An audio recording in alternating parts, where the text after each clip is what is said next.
नमस्कार समस्त को स्वागत करुच्ची।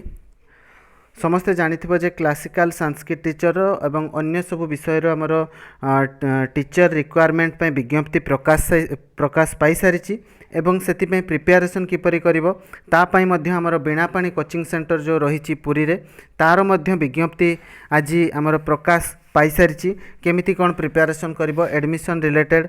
तेणु वर्तमान पई आमर एडमिशन स्टार्ट हो जाइए। ओके, ऑनलाइन एवं ऑफलाइन बोथ मोड रे क्लास हेबो। उभय जोटा तुम इच्छा सेटा क्लास करि परिबो। तुम ऑनलाइन चाहिए ऑनलाइन आसी परिबो, ऑफलाइन चाहिए ऑफलाइन आसी परिबो। जो क्लास तुम इच्छा करि परिबो एवं फास्ट पेपर एवं सेकेंड पेपर पे क्लास अवेलेबल रही। एवं एथर गोटे नुआ चेंजेस कौन होती, नुआ चेंज होती जे फास्ट पेपर रे आगरू आमर 90 मार्क होता किंतु एथर कौन होती ना 50 मार्क 50 मार्क्स एग्जाम हम। तो वर्तमान भल कथा कौन आसी ना संस्कृत पेपर 2 रे 100 मार्क रो क्वेश्चन एटेंड करने पड़ो। तो वर्तमान क्वेश्चन सबुठु कौठु अधिक आसो संस्कृत पेपर रु। तेणु स्ट्रंग होगापाई पड़ो संस्कृत पेपर रे। संस्कृत पेडागोजी हो, ग्रामर हो, जेकोसी विषय व्याकरण हो, जेकोसी विषय रे आमको वर्तमान स्ट्रंग होगापाई पड़ो। क्वेश्चन रो टॉप क्वालिटी क्वेश्चन मध्य रहिबो, क्वेश्चन लेवल पूरा टॉप रे रहिबो। तेणु जो माने मध्य या पई प्रिपेरेसन करने चाहूच समस्ते जानिथिबो बीणापाणी कोचिंग सेंटर ना शुणिथिबो। सुष्मंत सारंकर जो क्लास सब हुए किपरि क्लास एठारे दिया जाए बीणापाणी कोचिंग सेंटर रे यार गुणवत्ता विषय रे समस्ते निश्चित भाव में जानिथिबो, अवगत थिबो। जो माने एठारु पढ़ी शिक्षा शास्त्री करिचो किंबा यूजीसी नेट पे प्रिपेरेसन करिचो किंबा ओ स्टेट क्लास गत थर नैथिलो किंबा एसएसबी क्लास हो, जेकोसी प्रिपेरेसन रे बीणापाणी कोचिंग सेंटर ना पूर्वर मध्य रही गत 6 वर्ष धरी। तेणु एथर जो आमर नोटिफिकेशन आसी मध्य प्रिपेरेसन पे क्लास आसी सारी। जोटा कि तुम क्लास केबेरु करिवो 2 जनवरी 2022 रु। ओके, 2022 रु जनवरी मास 2 तारिख रु आमर क्लास स्टार्ट होगापाई जाउची। ओके, तो एठारे क्लास आमर मेन आमर रोची कौन पेपर 2 रे 100 मार्क रही। तेणु संस्कृत पेपर पई सबुठु भलो आमर क्लास सुष्मंत सारंकर जो क्लास हुए तांको क्लास विषय रे अवगत काहाकू बा नहीं समस्त को जना। तेणु सी क्लास नेबे एवं ता सहित अन्य विषय रे मध्य क्लास हेबो। ओके, पेपर 1 पेपर 2 बोथ विषय रो क्लास हेबो। तो सीट मध्य लिमिटेड रखा जाइछि, अल्प सीट रही। ठीक अच्छे। एवं एठारे कही रखुची जो माने पूर्व थर सीबीटी जो आमर एग्जाम होता सीएचटी एग्जाम जो होता जो माने पूर्व थर बीणापाणी कोचिंग सेंटर रे प्रिपेरेसन करुथिले बहुत पिला 70% पिला तो पोस्टिंग पाई सारी। बाकी जो माने रही जाइछंती तांको पई सेमाने जदि एथर प्रिपेरेसन करिया पई चाहुचंती तांको पई आमर स्पेशल ऑफर रही। ओके, स्पेशल ऑफर रही सेमानंको पई एवं जो माने नुआ पिला अछंती तांको पई भी एथर प्राइस बहुत कम रखा जाइछि।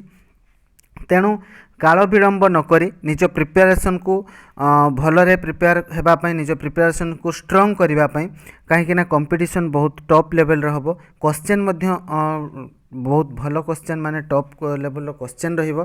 तेणु सही प्रकार प्रिपेरेसन हेबा पई पड़िबो।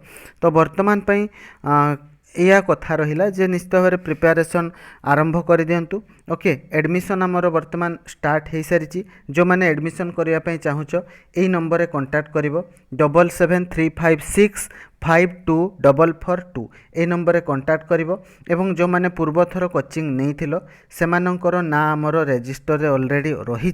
तेणु एथर जदि तुम कोचिंग नापी चाहूच तुम स्पेशल ऑफर मध्य रही।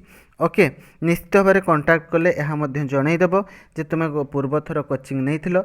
आउ गोटे कथा तुम ना निश्चित भाव में रजिस्टर आम रही। तेणु सेमानक पई ऑफर रही। एवं आउ गोटे कथा जो माने ओ स्टेट पे प्रिपेरेसन करूच निश्चित भाव में ओ स्टेट पे प्रिपेरेसन करने सहित ओ स्टेट रो सिलेबस संस्कृत रो जहाँ रोची जहाँ संस्कृत रो रोची सीएचटी रो क्लासिकल टीचर रो मध्य सैया सिलेबस रोची संस्कृत रो। तेणु संस्कृत रो क्लास किंबा जेकोसी क्लास स्टार्ट होची तो संस्कृत रो क्लास ओ स्टेट पिला माननको पई बहुत हेल्पफुल रहिबो काहेकि ना सेम सिलेबस रोची। तो सुष्मंत सार क्लास नेबे तो तुमे माने मध्य ओएसटीईटी पई जो माने प्रिपरेशन करूच से माने मध्य एडमिशन नहीं परिबो। ओके से मानको पई पुनी स्पेशल डिस्काउंट रही। ओके जो माने केवल ओस्टेट पाई प्रिपरेशन करूच जो माने रेगुलर एथर बीएड सेकेंड ईयर अच्छ से माने फॉर्म अप्लाई करि परिबो नाही तो तुमे माने केवल ओस्टेट पाई संस्कृत पेपर को पढ़िबा पाई तुम पाई मध्य डिस्काउंट रही। तुम माने मध्य क्लास अटेंड करि परिबो। निश्चित भाव में समस्त एठारे सुजोग रही एवं प्रिपरेशन को काल विलंब न करी आरंभ कर दियो एवं एडमिशन तो आमर स्टार्ट हो सारी। ओके तो वर्तमान पई ए नंबर रे कांटेक्ट करी आउ किछि जदि जानिबार अछि निश्चित भाव में जानिबार जहाँ भी किछि रही नंबर रे कांटेक्ट करी जानि नियंतु एवं एडमिशन करी निजर गोटे सीट एठारे रखि दियंतु एवं सुजोग हाथ छड़ा करंतु नहीं कहीं ना एथर पोस्टिंग जदि आपणकर जाउछि नेक्स्ट 2024 रे आसीबो सेतेबेले मध्य एते संख्यार पोस्ट आसीबो नाही तो जेतिकी मध्य आछि सेइथिरे निश्चित भाव में गोटे निज स्थान को रखि दियंतु। ठीक अछि धन्यवाद समस्त को एया थिला समस्त इनफॉरमेशन आ जदि किछि एक्स्ट्रा इनफॉरमेशन दरकार अछि ए नंबर रे कांटेक्ट करिवो व्हाट्सएप मध्य करि परिवो।